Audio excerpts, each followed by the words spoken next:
this is a moment that changed my life. But I looked at myself and I said, that's me and I'm dead. But if that's me, then who am I? And that question has never left me. It's always there. And I'm always asking every day, who am I? What? And I know I'm a lot more than that body. Hello, passionate listeners and watchers. Welcome to Passion Harvest. Thank you so much for joining us wherever you are in the world right now. I'm Luisa, your host, and I'm so excited about our guest today, Jose Hernandez. Jose Hernandez was an atheist before he went to heaven during his NDE or near-death experience. Jose was an electrical engineer for most of his life. His life path changed dramatically after his NDE. This is his story and this is his passion. Jose Hernandez, welcome to Passion Harvest, and I'm so excited to have you on the show today. Thank you for having me, Luisa.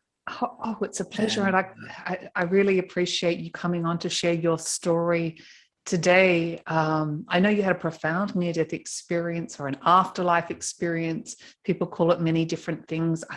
I would love you to share it with us if you feel comfortable talking about it. Sure, I'd love to. And just to start, I lost my mindset of a near-death experience. I don't think we die at all. Mm-hmm. And I think a lot of the terminology that we use creates kind of like fear in people because it kind of speaks to an ending. And even if there's a new beginning, you're kind of like, oh gosh, that sounds like something that I don't know if I want to go through, but we all will. And I just don't, I don't look at it that way anymore from my experience. And I'm going to share that experience. I look at us as we age as cocooning. So we're getting into this cocoon and we're building this cocoon, even though we're not aware of it. And we're just getting ready to kind of move on. But, a butterfly doesn't die. The moth, they don't die when they're a caterpillar. They just transition. And so I look at us like that. That's great. But anyway, I'm going to start my story then. I was running some electrical lines in South Florida, where I was living at the time. And it was the day before Thanksgiving. And we were a little behind schedule. And we decided to save some time. I would step in a bucket.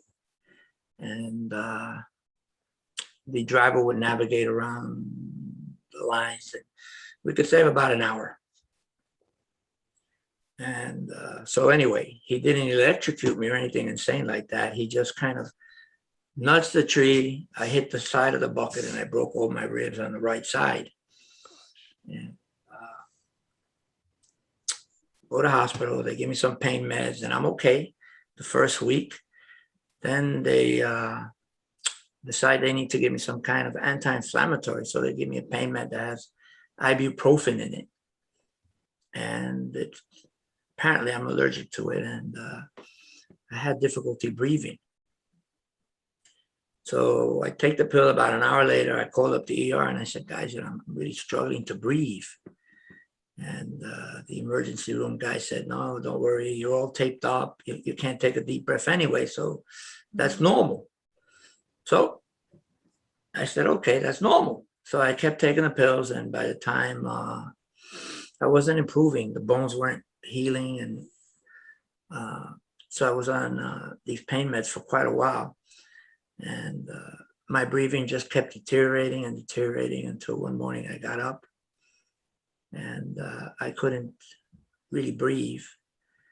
And I asked my wife at the time to take me to the hospital. And she took me with my son and we got there and they admitted me right away. They had me in the ER and it was like 11 o'clock at night. So I said, guys, go home. I'm going to be fine. There's nothing to worry about, right? It's kind of strange because we never really think we're there. Right. And so they went home, and a couple hours later, they had settled me in a room. They had IV and all that on me, and they had given me some breathing treatments and stuff like that. And then the nurse said, I'm going to go ahead and step out of the room. If you need anything, just push this button. So she gives me this button and she leaves the room, and I was wrestling with whether I should push the button or not, because I was really struggling. And then I said to myself, well, come on, you're a guy. You could tough this out. You know, this is no big deal. You've been, you know, you've had a lot of issues before in life. They always seem a lot bigger than they are, and then they turn to nothing. So I kept thinking like that and thinking like that. And well, anyway, I waited about 45 minutes. I finally pushed the button. When I pushed the button and the nurse opens the door, it was like 1 minute. But that minute felt like an eternity. You know, it felt so long. And anyway, she gets there, she opens the door. She looked at me and she just hit the button on the wall, and she hit the code blue. And I'm looking at her almost like it was not really happening. In my head, I'm kind of registering, but not registering at the same time. Anyway, the next thing I know, about 8 or 10 people are running into the room. And they put this board underneath me. They lift me up. They put this board underneath me. And the first thing about the experience was the first thing I felt was actually shame, if you can make sense of that. And I was ashamed because I was trying to hang on to this sheet, and they just peeled it off me like nothing. And I was so weak, I couldn't hold on to it. And they stripped me down. And it made me feel shame for some reason. Because you were naked. Yeah, because I couldn't stop it. I couldn't do anything. I couldn't talk because I couldn't breathe. So anyway, they start trying to get me to breathe. They run another 2 or 3 lines of IV. And while they're doing all this, I start thinking, you know. And the first thought is, everything's going to be okay. You're going to be fine. It's just, you know, just try to relax. But I couldn't relax. I really couldn't. And it was so uncomfortable not being able to take air in, but not being able to let go of what I've already used up. And I started thinking at that moment about my children. And I wondered what would happen to them. So, and then I said, no, don't let fear overwhelm you. Just, you're going to be okay. Just relax. Nothing's happening.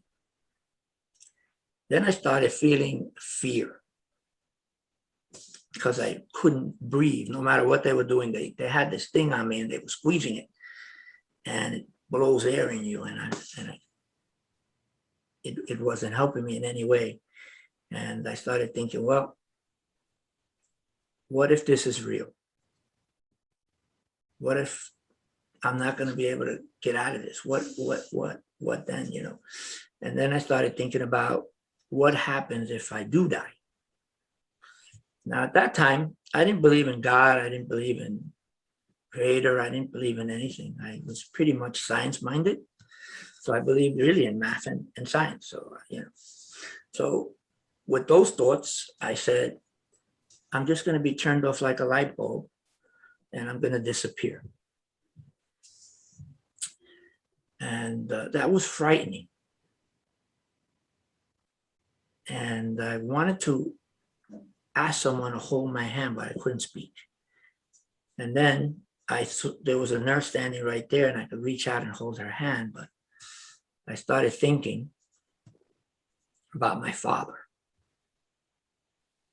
And he and I had a very difficult relationship, you know. And his concept of what being a man was very different than what it should be, or what I believe now. So his thing was, we had to tough everything out. We never complained. We never showed fear. You know, he was part First Nation, and his well, I have to say our culture, we're the life takers. The males are, we kill, we bring food home and we do all those things and we protect the family. So I started thinking about that, and he had died 5 years earlier. And it was a crazy thought because I started thinking, oh my gosh, my father's going to turn in his grave. If he sees me, if he could see me, he's going to turn in his grave. And then I said to myself, no, I can't let these people know I'm afraid. And I swear to you, my body just stiffened. It just went stiff. And I sucked it all up and I said, no, I'm not going to show any fear. Despite the fact that I was terrified. At that point, my breathing kept getting worse and worse. And I started thinking, well, what if there is a God? What if God is real? What if the Creator exists? And if he is real, I should just reach out. So I started to talk to God or the Creator. And I said, God, if you intervene and help me get past this, I promise I will change. I'll be a better person, right? So I'm having this conversation, and then I pause and I'm waiting for something, some sign or something, I don't know. And I'm thinking, if the Creator is real, He's going to send a sign. Nothing's happening. So what happens to me at that point is I actually get angry. And I said, what are you doing? You know, you never believed in God. And obviously, because he hasn't done anything, there is none. So what were you thinking? And I let that kind of sink in. At that point, my heart becomes very regular. And I abandoned the concept of God completely. And I say there is no God because I'm just getting worse. When my heart gets really regular like that, I start thinking about my family again, and I feel this tremendous knot in my chest, an emotional knot. And the fear is that I'll never see them again. That you can't say goodbye. There's no time. They're never going to get here in time. I'm going to die alone. And it's a funny thing that I'm saying that because that room was filled with people. But I felt so alone. And I kind of started thinking at that point, because your heart is getting, it sounded like a horse running in my chest, galloping. And then I started to hear the IV drips, and it sounded like a splash, splash, splash. And it was like rain hitting a tin roof. It was so loud. And then, I mean, I'll never forget this. I looked at the wall and I could see the grain in the wallpaper. And it made me curious, like, what's going on? And then I looked at the doorway, and it was framed in like a white light. And I saw a shadow there. And then I'm thinking, well, there's nothing I could do to stop what's going on. So I said to myself, I'm not quitting and I'm not giving up. But there's nothing I could do to stop this from happening. So, you know, maybe it's okay to die. And I rationalized. I said, well, you had such a hard life. It's been really difficult. You've been through so much. It's okay. It's okay. And it's the minute I said it was okay to die, and this is all happening in my head. I'm not speaking. The shadow just moved, and it walked around everybody, moved around everybody, and it reached out. And to me, it was a feminine energy. It was so beautiful. She just reached out and touched me. And when she touched me, this tremendous sense of peace and calm just set in. And I felt this breeze, beautiful warm breeze, and I could breathe. And I felt this great sense of love and compassion, and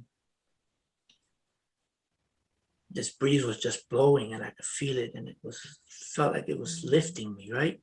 And I got long hair, so I'm thinking my hair's blowing in the wind, and what, you know, it's almost like I'm seeing it like a movie scene, like your hair's blowing in the wind. And anyway, I felt myself being lifted and lifted, and then the next thing I know, I'm standing in the corner of the room,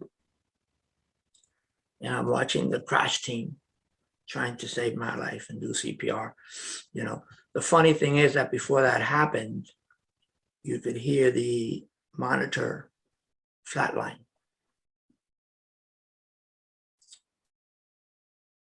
I'll never forget that. And anyway, I'm standing in the corner now. I'm looking at myself, and this is a moment that changed my life. And I looked at myself and I said, that's me and I'm dead. But if that's me, then who am I? And that question has never left me. It's always there. And I'm always asking every day, who am I? Who am I? And I know I'm a lot more than that body. So I hear a voice to my left, and she says to me, just think of your body as if it was a car. And this car has like 5 million miles in it, and there's nothing we could do to fix it anymore. So you got to kind of say goodbye. And I'm thinking, I just said goodbye to kind of like my life in a way, right? Because I said it was okay to die. Now I'm looking at my body, and this presence is asking me to say goodbye to my body. And I looked at my body, and for the first time in my life, my body was so perfect. I felt so much love and compassion for who I'd been, and so grateful for the life that that body had allowed me to live whilst I was in it. You know, and it was the first time that I was not worried about anything about how I looked, how my height, anything. All these things that I thought were wrong with me were suddenly right. And I felt like I had been perfect. And then I started to get these memories of, excuse me, my childhood, right? And I remember holding my little brother's hands while we were walking. I remember somebody giving me a hug. I remember a kiss. I remember all these small everyday things. I remember taking a deep breath. You know, I remember seeing the birds. I remember seeing all these moments in life that happened to us the majority of our life, in fact, all day, that I had never even thought about before. Didn't matter. Was, you know, so taking a deep breath was not a big deal. And now it had become such a beautiful moment. And my body had allowed me to do that. So anyway, I finally said goodbye to my body. And we start walking together. And I see this big black space on the ground, on the floor. And I kind of walk into it and I fall in.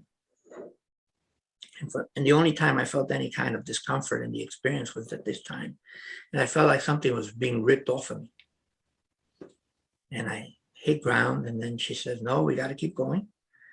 And I keep going, and the same thing, another big black space, and I fall in. It was kind of like a black hole, if you could imagine that. And the same thing, I feel this ripping and tearing, and I finally hit ground. And when I hit ground, I find that I'm in the middle of a ball of color. So if you imagine a basketball or a ball, you're right in the center, and all around is all this color. And the voice simply said to me that what I felt as I was moving through there was all the moments in my life that were filled with negativity, that were painful to me, that had caused me hurt. They couldn't move with me. They couldn't go to the other side with me. I had to go pure. So I could only bring like good memories, happy things with me. And that kind of made sense. And then I just got caught up with the colors, and I could hear these colors all talking to me, like a million voices at one time.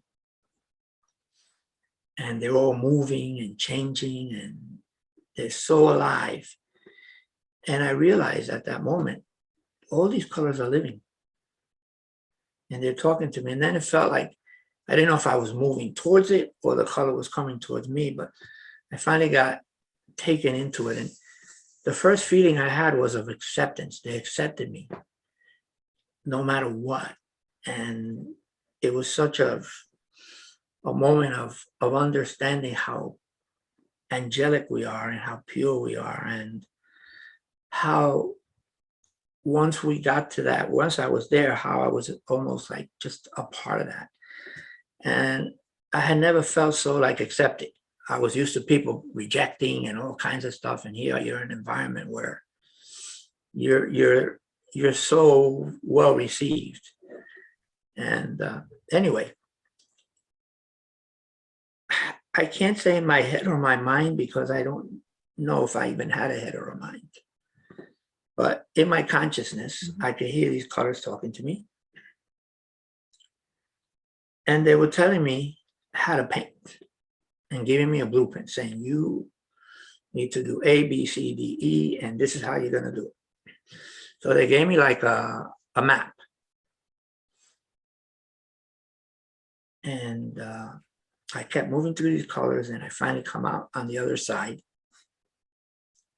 And when I get there, Luisa, what I see is this beautiful scene of nature.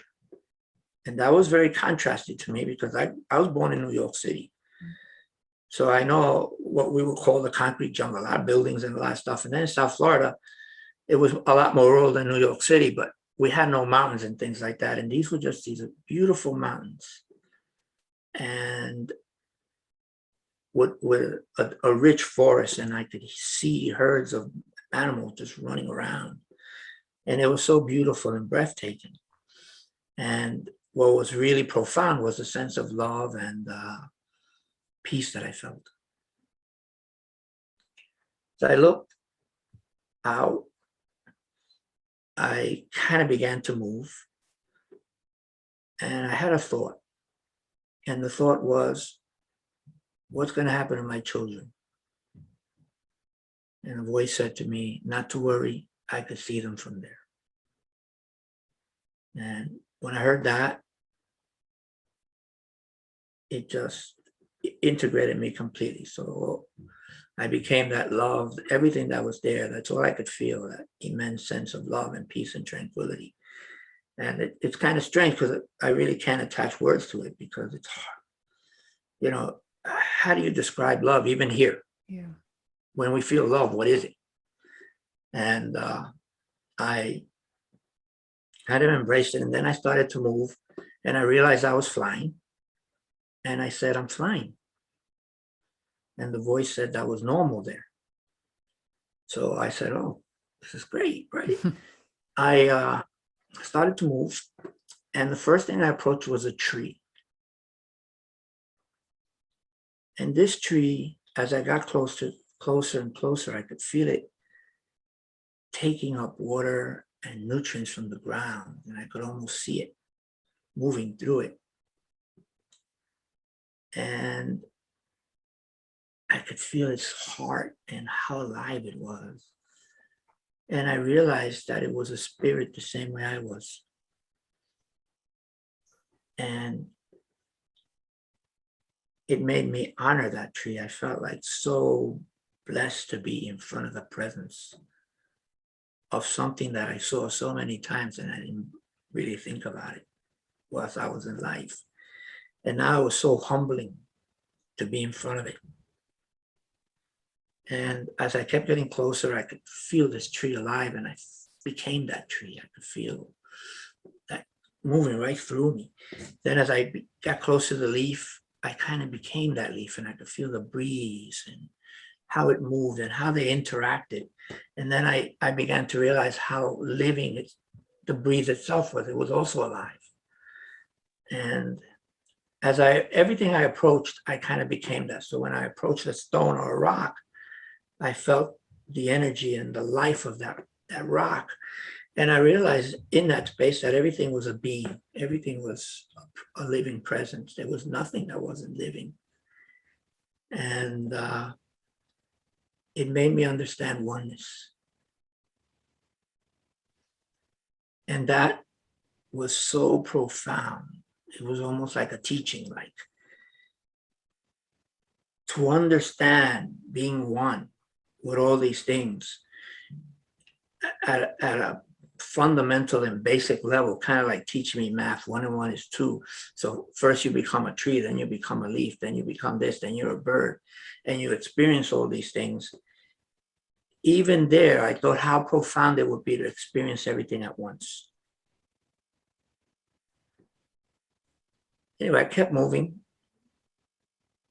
in total awe, and I saw this mountain, and this one was really tall, and I could see the clouds, and they made these real dark shadows on the mountainside, and it was so contrasting and beautiful. And I said, wow, I want to go up. And the top was a snow cap. And I begin to rise up, and I get to the top of this mountain, and I just looked down, and I could see that beautiful white snow, and it was so pure, and everything felt so innocent. And anyway, I look up to my right, and I could see the sun, and I look to my left, and I could see a cove and a beautiful beach, and almost like a U. And I look back to the sun, and I could feel this warm breeze, and it's lifting me. In my consciousness in this space, I said to myself, well, that must be what's letting me fly. This warm breeze, it's lifting me, right? It's giving me lift. And I continued to look at the sun, and it was so beautiful. But it was almost like I was looking through a telescope, and I could see the solar flares coming out, and it was just a magnificent feeling, and the warmth that was coming from it. And it almost kind of called to me. But then I looked back to the left, and I looked down to the beach, and I saw a man, and the man was holding 6 children in it like a chain. They were just holding hands on his right side, and on his left side he was holding 1 child, and they were all about knee deep in the water. And I got this thought, and I said, let me go down. I want to see what that's about. That became a very powerful emotion. Like, let me go find out what's going on here. So I went down, and I guess this would be the second moment that becomes a life changer. And I get about 10 or 15 feet away, and the man turns around. And when I looked at him, it was my father.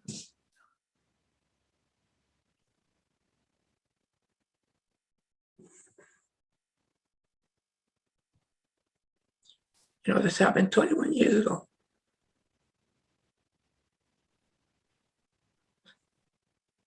But when I think about it, it feels like right now. And I just feel this beautiful, loving feeling. And it makes me so emotional. But anyway,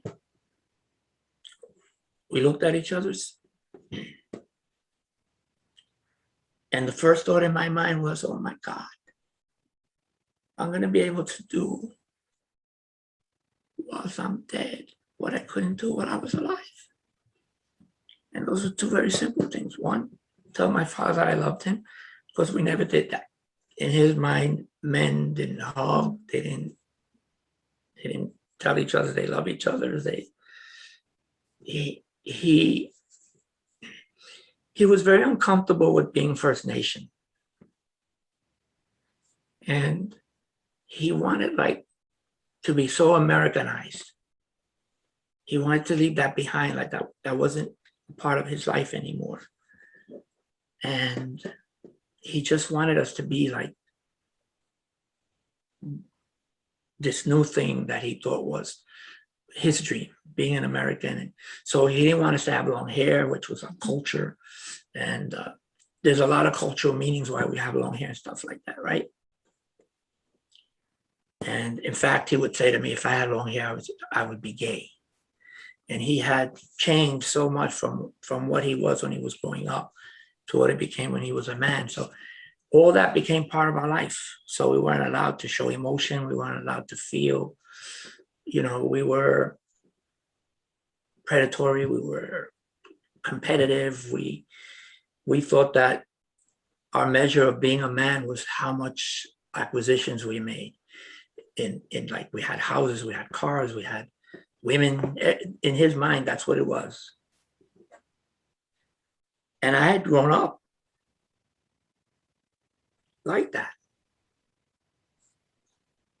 And here I am looking at him. And we had never hugged. My father drank, and when he drank, he became abusive. And I became like my mother's intermediary. So when I got old enough, when I was a teenager, I was always in the middle of these wars that he would create. And we had a very difficult relationship. Anyway, I'm looking at him and I said, you know, this is like a miracle, you know, because you're dying. And I was thinking, let me pray to God so I don't die. I want to stay alive. Now I'm dead. And I'm having this amazing experience. And I'm looking at my father saying, look at this opportunity. And a miracle happened. Now I could hear him in my head. He wasn't speaking to me, but he said to me how much he loved me and how much he cared. And then we were able to embrace, and I hugged him. When I hugged my dad, I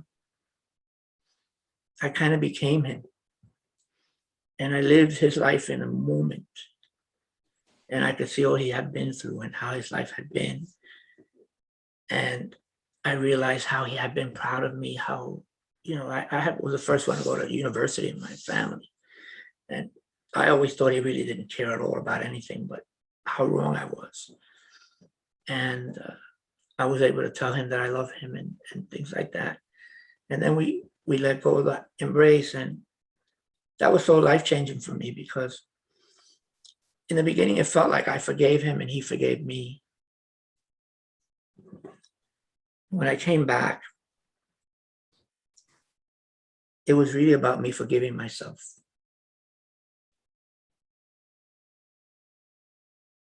He forgave me, but allowed me to forgive myself, and that set me free.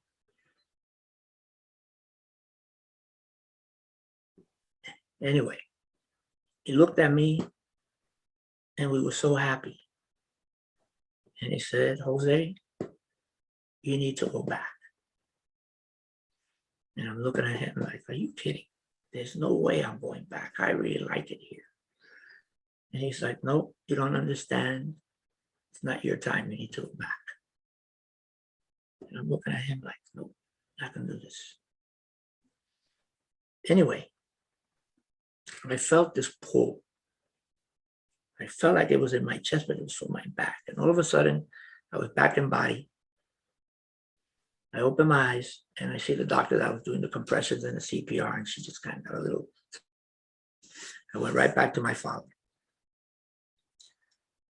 And we were right there, like, you need to go back. And I'm like, no, I don't want to. You need to go back. Then he looked at me. My father was always making deals.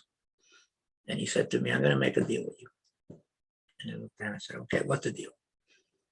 And he said, I promise that when your time comes, I will come and get you.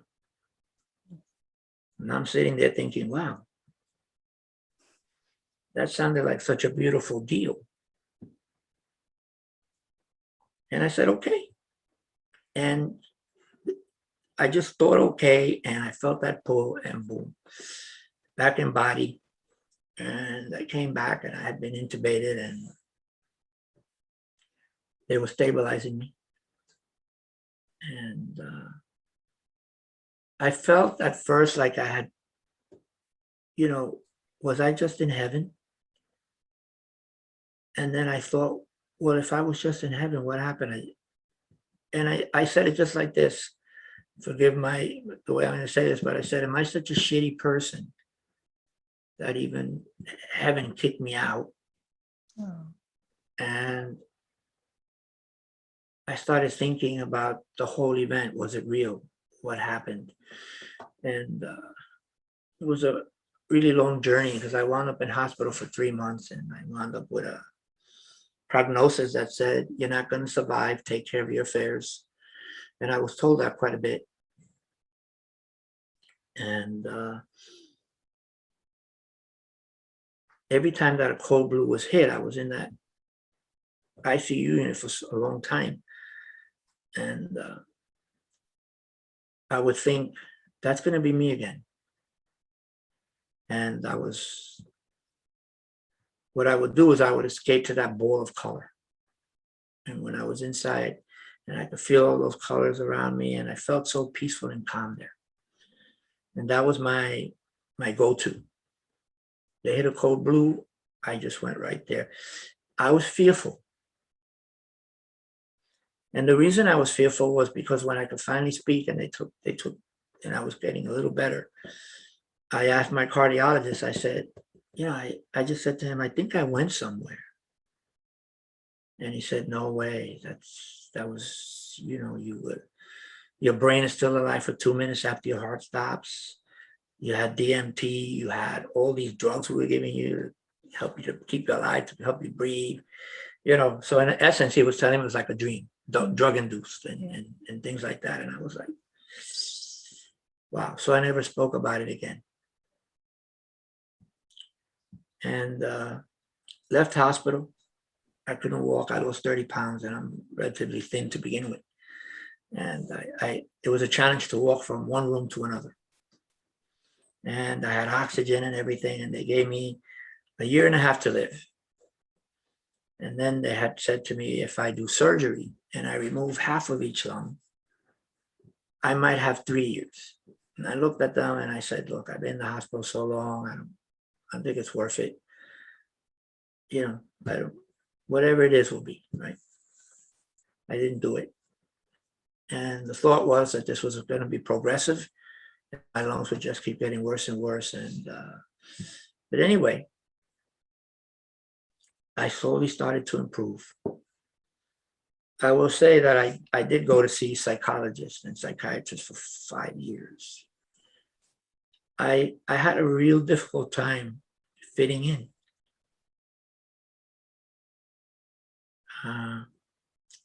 I was suddenly not science-minded anymore. I was talking about spirit. And everybody around me was very, I guess, unsettled by it. And I kept hearing, where's the old Joe? Even from my children.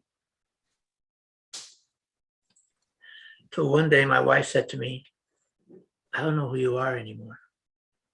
You're not the guy that I married.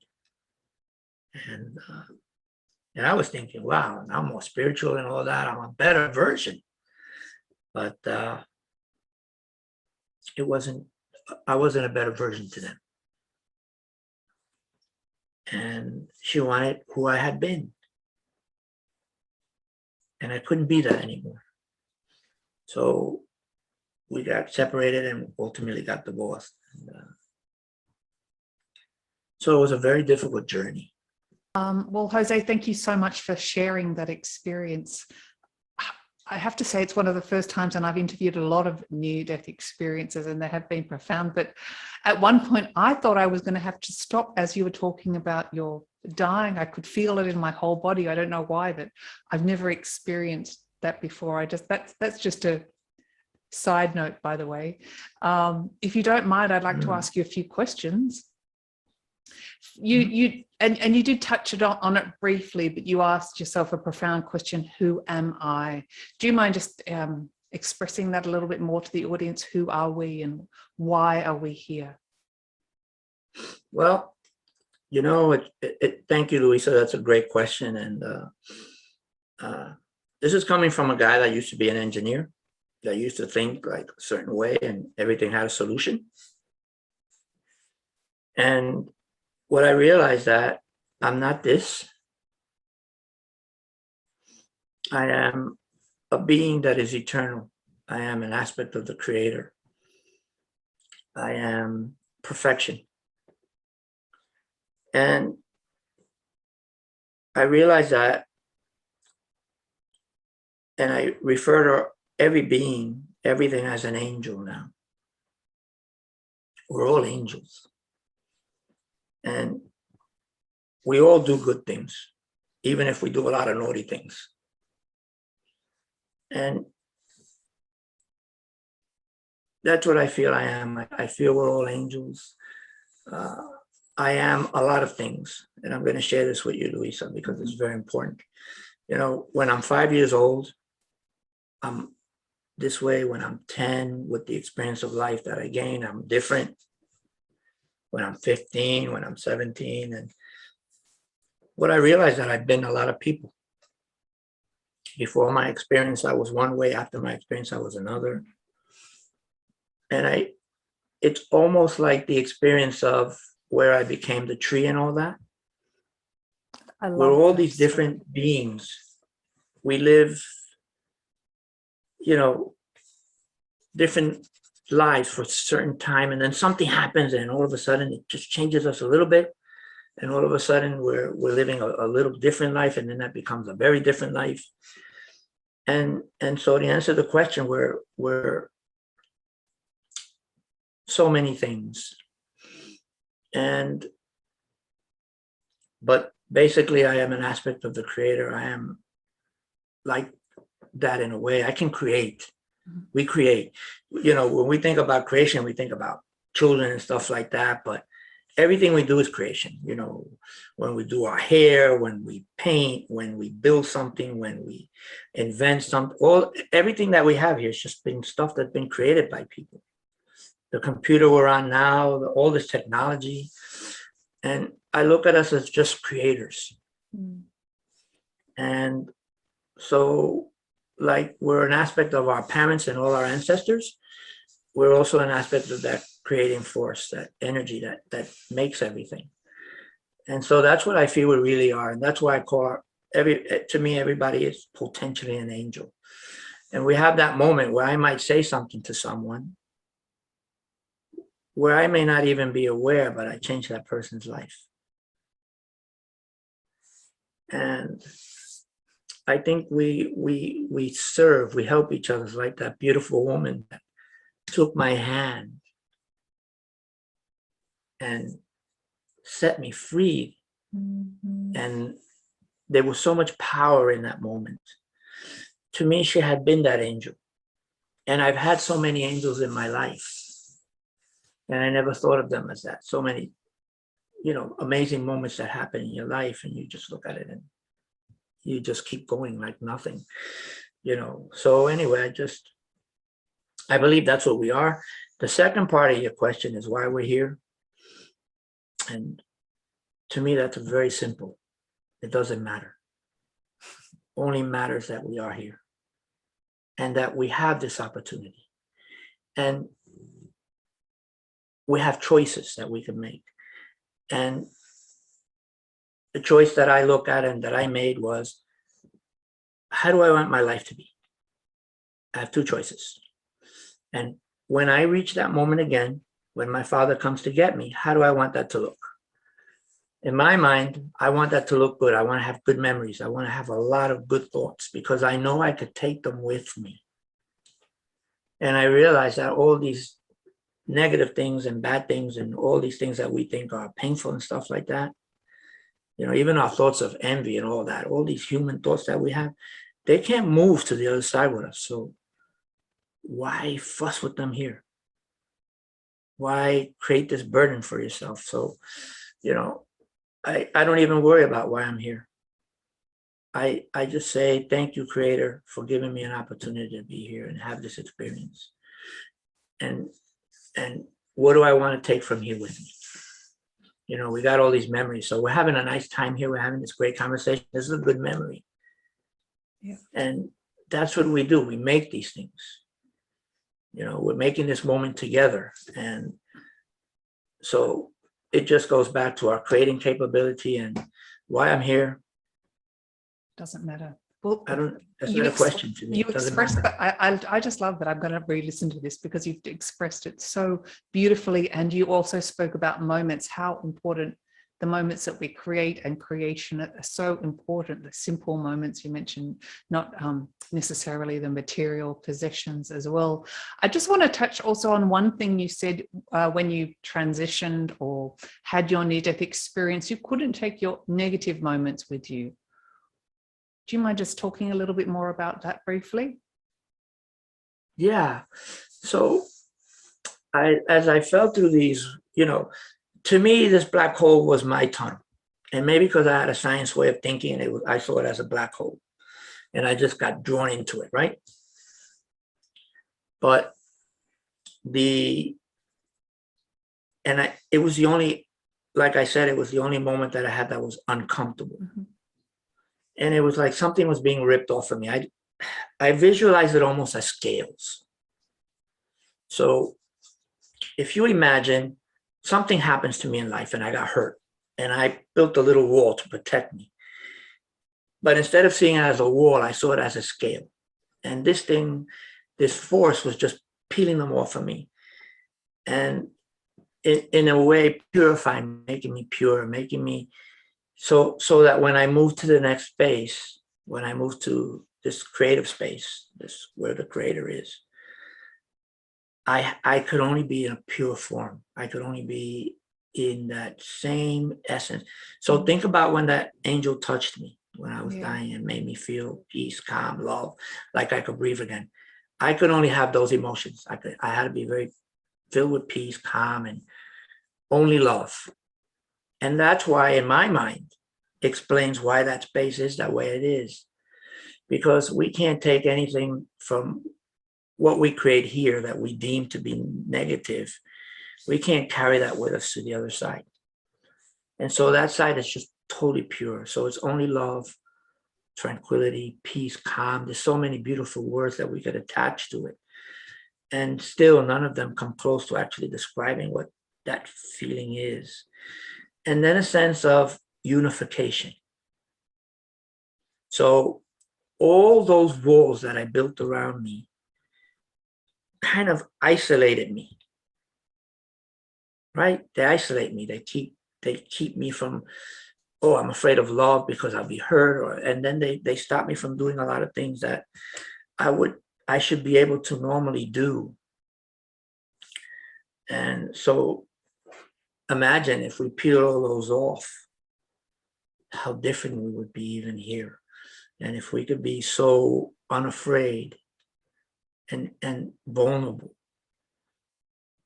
with an understanding that we won't get hurt.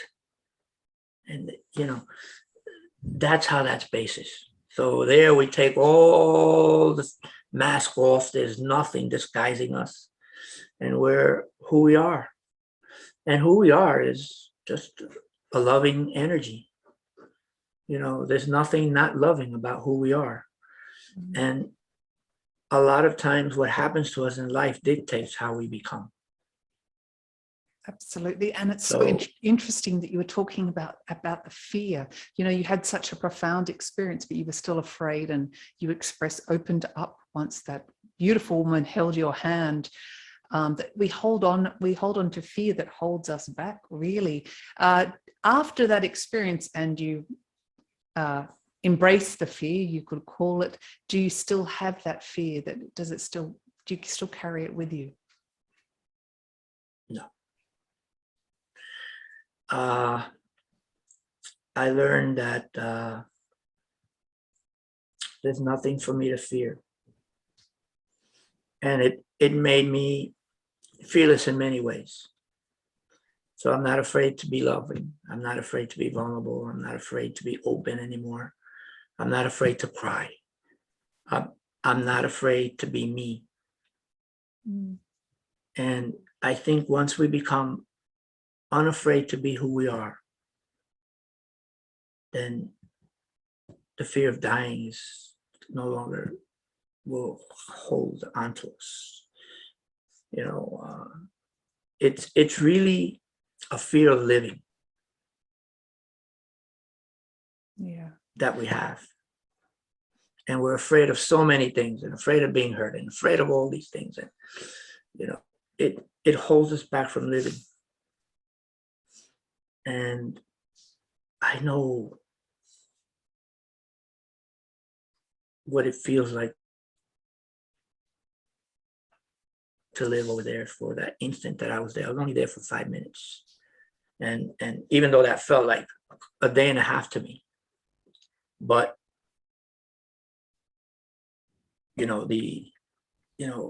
it's really when we stop fearing living life. Yes, I may get hurt. Yes, this could happen. Yes, that could happen. But you know what? I'm just going to say, like Bruce Springsteen said it. I want to know if love is real. Right. In his song, and I think that's what everybody's looking for. And the fact is, it is real, but we have to allow it. And so, yes, I've lost fear of a lot of things. I'm not afraid to be open. I'm not afraid to be vulnerable. I'm not afraid to be a lot of things that I was taught to be as a man. I'm not afraid of not being that anymore, because it doesn't make me not a man. What it made me was emotionless. Didn't make me a man. Now I feel so much more full and rich and appreciative of life. So I'm enjoying life more. Well, I just love the way you're expressing yourself, and thank you so much for your courage. Even more remarkable, you do the most amazing paintings after your near-death experience, and you spoke about the colors and all the information you received. I'd love to hear more about your incredible that I've had a look at your artwork. Yeah, I got to tell you, it's been a journey, because I never painted in my life. And I come back with this compulsion to paint, like I have to paint. And I'm thinking, I have no idea how to paint. But I remember the guidance, and the guidance was, you start with a black canvas. And the canvas is black, because it's like, if you think about looking out at night into the sky, it's all black. And the way it explained it to me, creation, this is where creation starts. It didn't start in the light, it started in the dark. And then it created light. And it manifested all these things. And it explained to me that when I see that space that looks empty, it's completely full. There's no empty space. And I had an understanding of that because of the experience that was very profound, so I could relate to that. And so I painted my canvas black, and I started to paint. And then it explained to me that I had to paint in layers. So I would paint. So that painting is about 200 paintings, one on top of each other. It's amazing. I can't stop looking at it. And it represents us. And that's what we do in life. We begin to put these layers on. So those scales that were being ripped off of me are these layers that we put. And then all of a sudden, I'm looking through all those layers, filtering through all that, and I'm not seeing the way I used to see when I was 5 or 6 years old, when I was without all the cumbersome layers all around me.